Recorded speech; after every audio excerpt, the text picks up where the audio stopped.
Bonjour frères et sœurs de l'église de la Pompignane. Je suis très content d'être avec vous ce matin pour la bonne raison que je m'adresse à vous depuis mon appartement à Montpellier. C'est l'occasion de vous dire que Daniel et moi, nous avons réintégré notre appartement et nous sommes de nouveau à Montpellier. Notre absence a duré beaucoup plus longtemps que prévu, mais on est très content de démarrer cette nouvelle année scolaire avec vous. Et je n'ai pas pu m'empêcher, avec la pluie qui est venue l'autre soir, comme j'habite au 9e étage, de penser que je souhaite que ce culte, que ces chants de louange et d'adoration, que le regard dans la parole de Dieu et ce partage de méditation soit comme la pluie qui arrose notre cœur, nos émotions, nos esprits, nos sentiments, pour que nous puissions repartir cette semaine de bon pied. J'ai beaucoup réfléchi à ce que je devais vous partager aujourd'hui. Et mon attention s'est posée sur un passage connu. Mon espoir, c'est dans la lecture et l'explication de ce passage que vous allez peut-être voir différemment ce chapitre de Jean, l'évangile de Jean, chapitre 14. Et je pensais qu'il fallait lire tout le chapitre ce matin pour que nous puissions bien saisir le contexte de ce message de Jésus. Vous savez que le contexte, c'est que Jésus est avec ses disciples et qui va annoncer qu'il va partir. Et dans le chapitre 13, il vient de leur laver les pieds. Il a montré que un leader est en réalité a un cœur de serviteur. Et maintenant, il va leur dévoiler certaines vérités qui vont les troubler. Et je vais lire le texte et puis nous allons tirer quelques leçons de ce chapitre que je suis convaincu ne sont pas juste pour les disciples qui ont été dans la chambre haute avec Jésus, mais qui peuvent être pour nous des rappels pour notre marche avec Dieu. Je vous donne le temps de chercher dans votre Bible ou sur votre téléphone le chapitre 14 de l'évangile de Jean.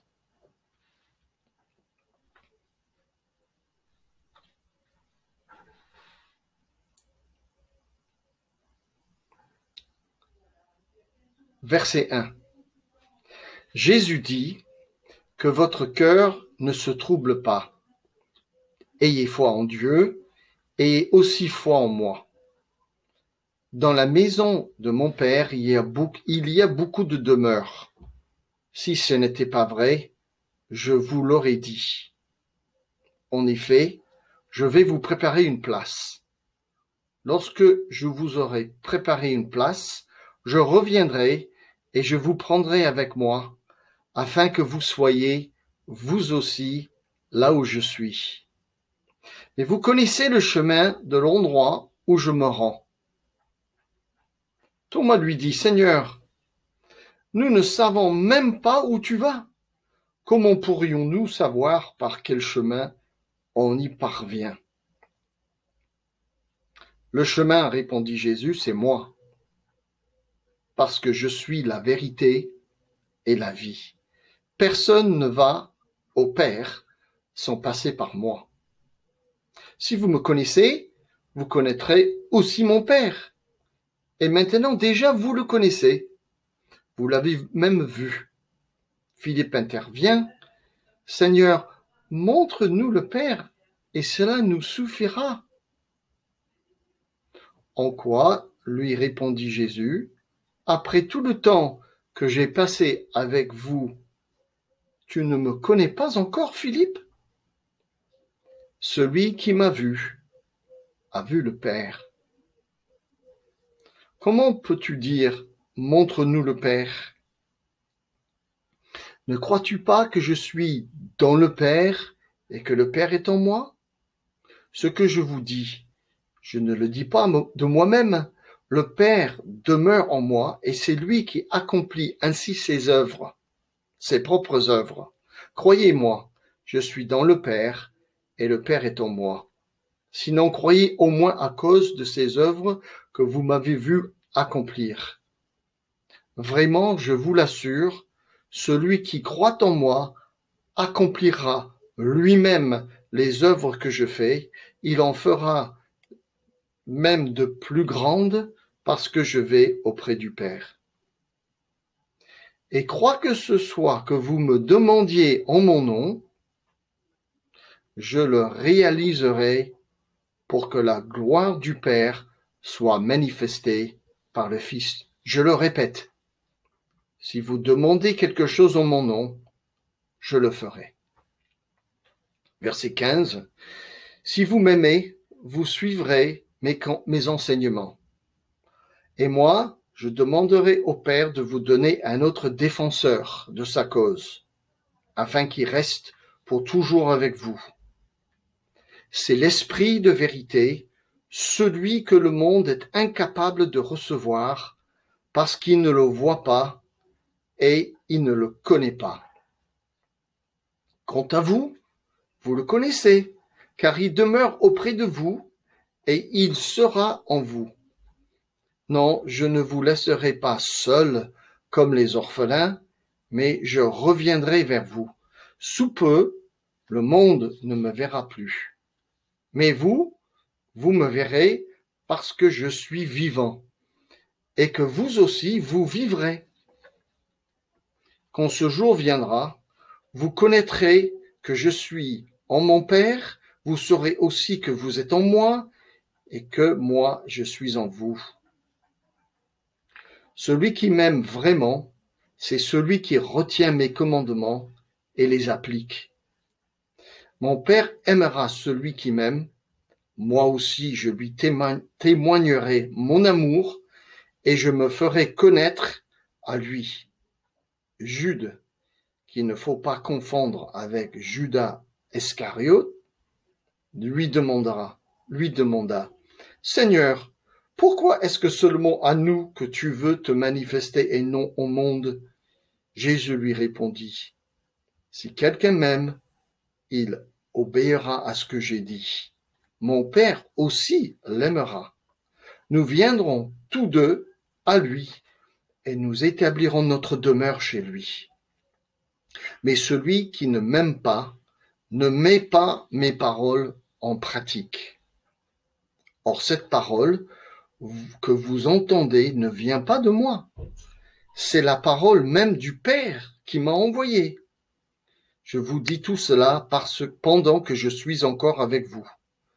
Mais le défenseur, le Saint-Esprit que le Père enverra en mon nom, vous enseignera toutes choses et vous rappellera tout ce que je vous ai dit moi-même.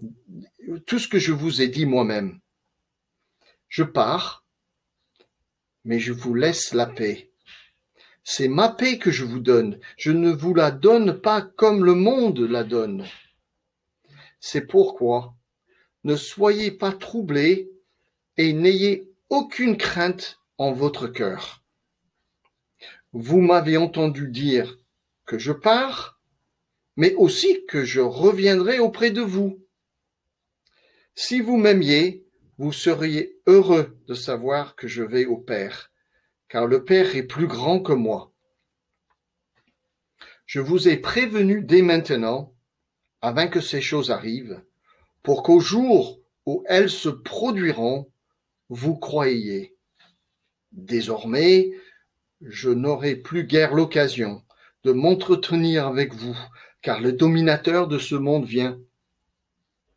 Ce n'est pas qu'il ait une prise sur moi, mais il faut que les hommes de ce monde reconnaissent que j'aime le Père et que j'agis conformément à ce qu'il m'a ordonné. Levez-vous, partons d'ici. Évidemment, ce passage de Jean 14 est dans un contexte. C'est un discours de Jésus qui commence dans le chapitre 13 et continue dans le chapitre 14, dans le chapitre 15 et le chapitre 16. Et dans un sens, en tout cas pour ce qui est du chapitre 13, 14 et 15, on a l'impression qu'on peut distinguer un genre d'accent sur l'amour, mais qui n'a pas la même expression dans chaque chapitre. Par exemple, dans le chapitre 13, on peut dire, alors que Jésus lave les pieds des disciples, que l'amour s'est exprimé par le service. Et ici, dans le chapitre 14, l'amour est surtout se voit, si vous voulez, par l'obéissance. Et dans le chapitre 15, l'amour, c'est garder la communion avec Jésus. Je ne sais pas si vous avez remarqué dans ce chapitre 14 que Jésus est plutôt calme. Les disciples sont peut-être effrayés et leurs émotions sont touchées par le fait que Jésus vient d'annoncer qu'il va partir. Et j'ai noté 12 fois dans ce chapitre où on peut parler d'émotion ou de sentiment. Et donc vous avez les paroles de Jésus qui est dit dans une ambiance très, très intime, comme des paroles que quelqu'un va dire à son ami avant qu'il parte. Il veut parler à leur cœur. Et les disciples sont un peu déstabilisés. Remarquons ces 12 fois d'abord, avant d'entrer dans nos 4 points de notre message ce matin. D'abord, vous avez dans le premier verset, Jésus dit tout de suite, verset 1, que votre cœur ne se trouble pas. Dans le verset 5, encore de l'émotion, Thomas dit, Seigneur, nous ne savons pas où tu vas. C'est un sentiment d'insécurité. Nous ne savons pas. Pardon, et puis j'ai oublié le verset 2. Donc c'est Thomas qui exprime de l'incertitude. Et dans le verset 2, Jésus rappelle que dans la maison de son Père, il y a des demeures.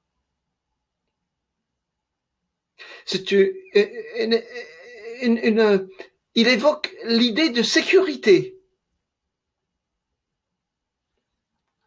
Philippe, au verset 8, montre-nous le Père et ça nous suffira. Et donc, il y a peut-être un sentiment quelque part de manquement dans la question ou de la demande de Philippe. Au verset 15, Jésus dépasse un sentiment d'amour quand il évoque l'obéissance. Verset 16, Jésus rappelle la présence permanente d'un consolateur. C'est lié à des émotions quand même. Quelqu'un qui console alors qu'on est troublé. Verset 18, Jésus les rappelle à des disciples qu'il ne les laisse pas orphelins. Et un mot orphelin peut être associé peut-être à l'idée de l'abandon. Ce que les disciples peut-être vivaient au moment même où Jésus leur parlait. Au verset 21, encore une fois, l'amour est plus qu'un sentiment. celui qui retient vraiment mes commandements et les applique. Verset 22. Jude veut savoir plus. La curiosité, encore un manque d'information qui le rend un peu, peut-être, pas tout à fait sûr de lui. Un sentiment de pas tout comprendre qui le dérange un peu. Au verset 27, en face de ces incertitudes, comme avant dans ce chapitre, Jésus dit, je vous donne ma paix. Pas comme le monde, mais je vous donne ma paix. Et il répète au verset 27, c'est la 11e référence, ne soyez pas troublés, n'ayez aucune crainte. Et la dernière référence, c'est au verset 28, vous devriez être heureux que je m'en aille. Et vous voyez, cette situation commence un peu tendue, d'une manière tendue, où Jésus annonce qu'il va partir.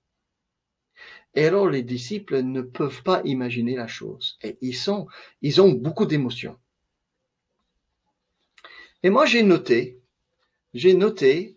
que dans ce chapitre, nous avons 4 aspects que Jésus relève pour qu'il rassure ses disciples. Et moi, je pense que ces 4 aspects peuvent être un grand encouragement pour nous dans notre marche spirituelle. Je vous les donne, les 4. D'abord, les paroles de Jésus, puis la prière, la présence permanente du Saint-Esprit et l'obéissance. Numéro 1, les paroles de Jésus. Les paroles de Jésus, déjà ici, dans ce chapitre, fait du bien aux disciples. Il les rappelle qu'il reviendra pour être avec eux, dans la personne du Saint-Esprit. Il ne les laisse pas orphelins. Il les encourage à ce que leur cœur ne se trouble pas. Dans le chapitre 13, les disciples interrompent Jésus pas moins que 6 fois. Mais dans le chapitre 14 et 15 et 16, quand il commence à vraiment entrer en intimité avec eux et qu'il veut que les paroles entrent dans leur cœur, dans les 91 versets de ces 3 chapitres, il interrompt seulement 4 fois. Car il veut que ces paroles soient des boucliers pour eux. Je me souviens, en été 1977, quand j'étais responsable pour une petite équipe d'opération mobilisation, nous étions basés pas loin de la ville d'Aix-en-Provence, et notre équipe d'une quinzaine de jeunes, français et étrangers, nous étions réunis pour 15 jours d'évangélisation pour évangéliser nos amis des musulmans. Partout en Europe, OM avait lancé une campagne avec le thème « Le musulman, mon prochain ». Et nous avions des rencontres formidables dans les rues, dans les quartiers, à Aix. On a passé un film en arabe le soir. Mais pour la vie d'équipe, j'ai lancé un défi à mes amis et je leur ai demandé s'ils voulaient essayer de mémoriser ce chapitre 14 de l'évangile de Jean pendant les 15 jours que nous étions ensemble. Évidemment, tout le monde n'était pas convaincu au début. Il s'agissait, si vous regardez les chiffres, le numéro de versets, de mémoriser 2 ou 3 versets par jour. C'était un défi que je me suis donné et que chacun dans l'équipe a bien pris. À la fin des 15 jours, j'étais surpris de voir jusqu'à quel point la plupart des équipiers ont pu redire, sans regarder le texte, tout le chapitre de l'évangile 14 de Jean que nous étudions ce matin. Et je suis sûr que ça leur fait du bien. Mais il y a d'autres paroles dans le Nouveau Testament de Jésus, n'est-ce pas? Je pense à ce grand sermon sur la montagne que nous avons étudié avec grande joie il y a pas si longtemps. Et oui, regardez les thèmes dans la sermon sur la montagne. J'en ai noté quelques-uns. C'est les paroles de Jésus. C'est Dieu qui parle directement à nos émotions, notre esprit, notre intelligence et notre cœur. Il y a la haine, le problème de la haine, l'amertume, la convoitise, l'inquiétude face au lendemain, une mise en garde contre mes yeux qui peuvent regarder de mauvaises choses. L'œil est la lampe du corps, n'est-ce pas? Le grand sujet du pardon, mon attitude vis-à-vis de mes possessions, être libre de ne pas juger l'autre, des faux enseignements qui paraissent vrais mais qui ne le sont pas. Comment examiner une vie dans le temps, comme regarder un arbre pour voir si le fruit est bon ou pas. Et je n'ai touché que quelques thèmes. Mes amis, les disciples avaient besoin d'écouter les paroles de Jésus pour dominer leurs émotions. Et nous aussi. Le deuxième aspect que je constate dans ce chapitre 14, un élément, un pilier pour la vie chrétienne, c'est la prière. Jésus y fait référence dans les chapitres dans les versets 12 à 13, comme il dit vraiment, je vous l'assure, celui qui croit en moi accomplira lui-même les œuvres que je fais, il en fera même de plus grandes, parce que je vais auprès du Père. Et quoi que ce soit que vous demandiez en mon nom, je le réaliserai pour que la gloire du Père soit manifestée par le Fils. Je le répète, il dit, si vous demandez quelque chose en mon nom, je le ferai.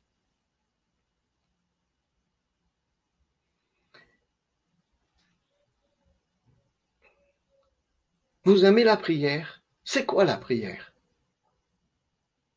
Je suis troublé en vous parlant ce matin de ce sujet et je vais vous dire honnêtement pourquoi. Je constate dans mes voyages et mes rencontres, mes observations dans les églises, que parfois dans nos milieux évangéliques, la prière a tendance à parfois devenir un acte superstitieux. Ça vous gêne que je vous dise ça ce matin? C'est que dès qu'il y a une situation, on pense que si on prie, Dieu, comme si je claque des doigts, il va venir, il va s'occuper de tout ce que je veux. Maintenant, ne vous fâchez pas contre moi ce matin. Je sais que j'exagère un petit peu, mais c'est pour renforcer quand même un point sur le fait que nous devons réfléchir à la manière que Jésus nous parle de la prière. Et la manière que Jésus nous parle de la prière ici, c'est que la prière, en son nom, on lui demande tout ce que nous voulons et il va le faire. Pourquoi? Parce que c'est dans le contexte de son projet pour se révéler au monde. Comment est-ce que nous devons prier pour Montpellier, pour la France, pour que les gens ici dans mon quartier et dans différents quartiers de l'agglomération de Montpellier aient la connaissance du fait que Jésus-Christ peut changer la vie? Prions dans ce sens-là, n'est-ce pas? Jésus a dit dans le Sermon sur la montagne comment nous devons prier, n'est-ce pas? Que ta volonté soit faite sur la terre comme elle est au ciel. On peut amplifier cette petite phrase dans différents domaines de notre vie collective et notre vie individuelle, alors que nous marchons dans ce monde en contact avec les personnes qui ont besoin d'entendre l'Évangile. Il faut que je passe au troisième point que je constate dans ce chapitre dont Jésus parle.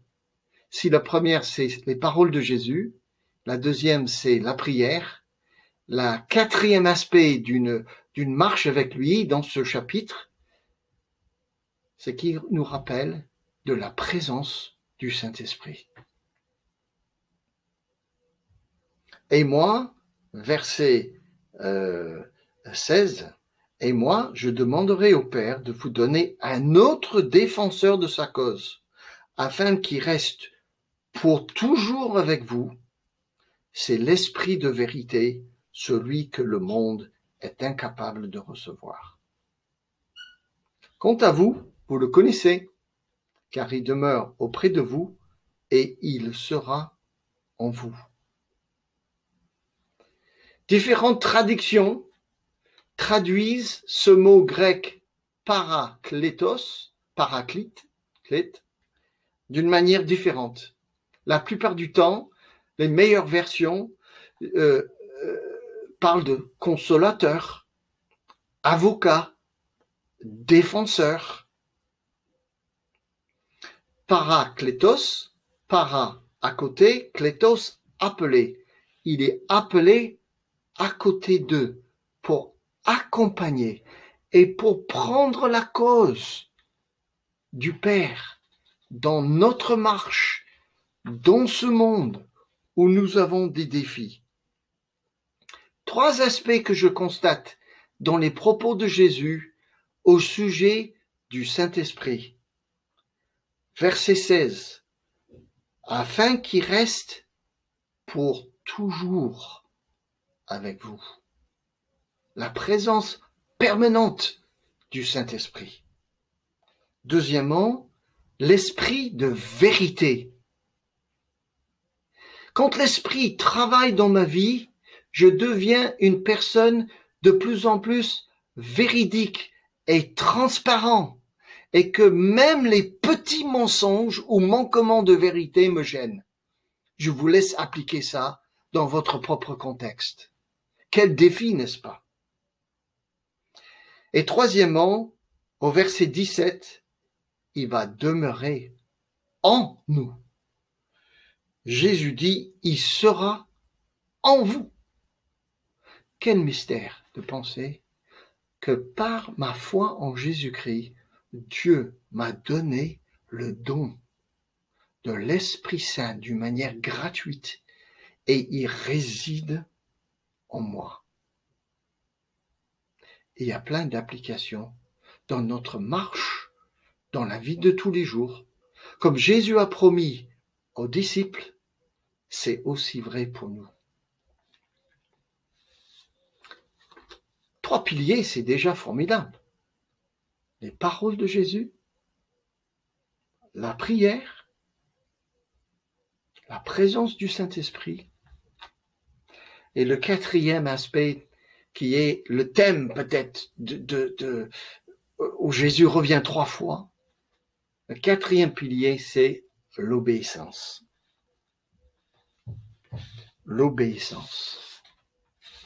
Et ce qui est important de rappeler avant que je l'oublie, puisque c'est pas dans mes notes, c'est que ce n'est pas juste un de ces points qui soit plus important que les 3 autres. C'est que nous devons avoir un équilibre de vie où nous sommes en train d'utiliser et de vivre avec ces 4 piliers de notre vie chrétienne tout en même temps.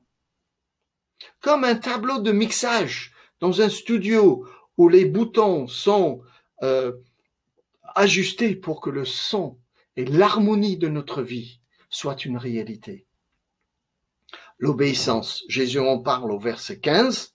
Si vous m'aimez, vous suivrez mes commandements ou mes enseignements.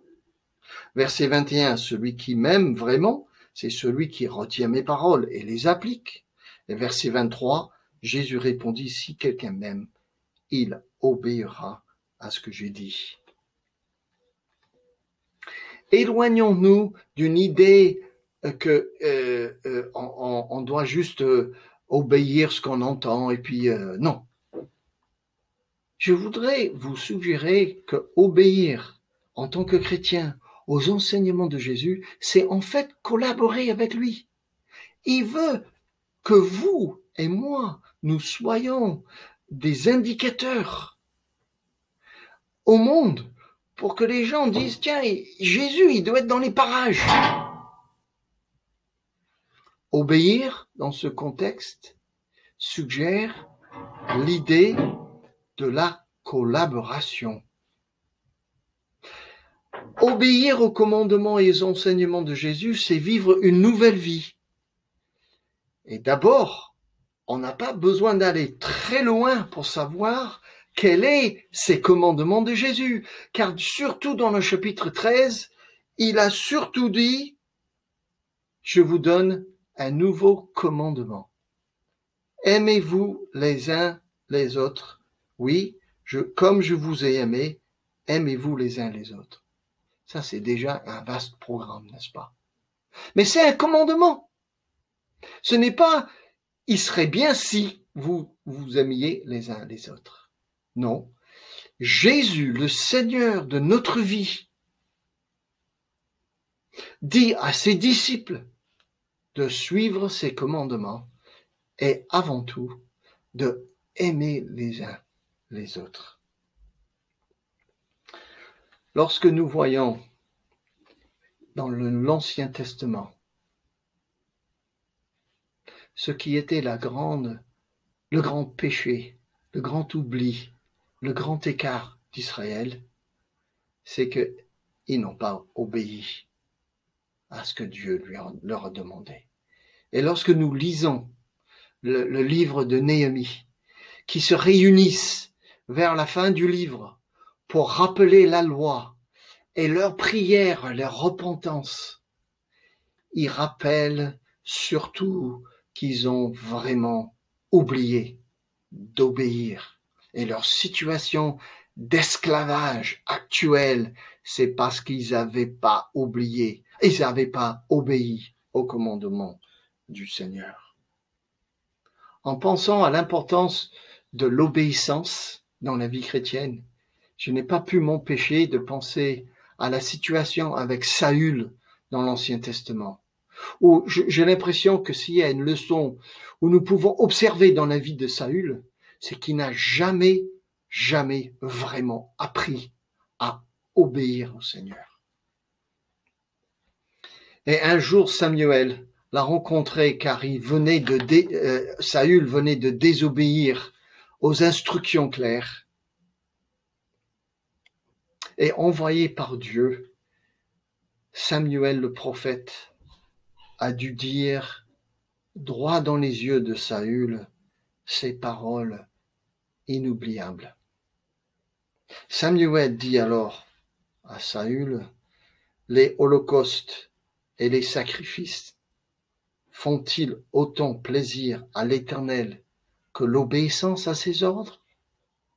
Non, car l'obéissance est préférable au sacrifice. Et la soumission vaut mieux que la graisse des béliers. Car l'insoumission est aussi coupable que le péché de divination et la désobéissance aussi grave que le péché d'idolâtrie.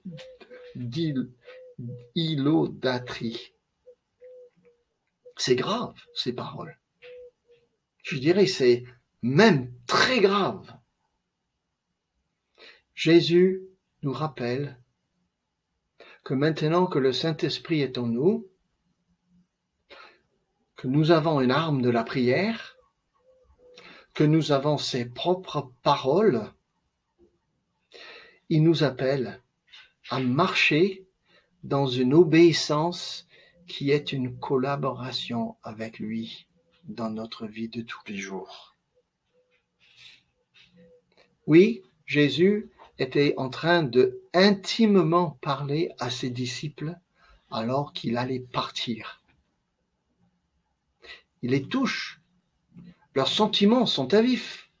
Il y a une incertitude. Ils ne savent pas ce qui se passe. Ils n'ont pas tout compris. Et il leur rappelle que ces paroles, que la prière, que la présence du Saint-Esprit et l'obéissance sont des armes, des piliers, des aspects importants pour eux, pour leur avenir, pour leur collaboration avec lui. Et je crois, mes amis, autant, ayant lu ce passage, que ça vaut autant pour nous. Que Dieu vous bénisse ce jour de dimanche et espérons que nous allons pouvoir nous voir de vive voix bientôt. Amen.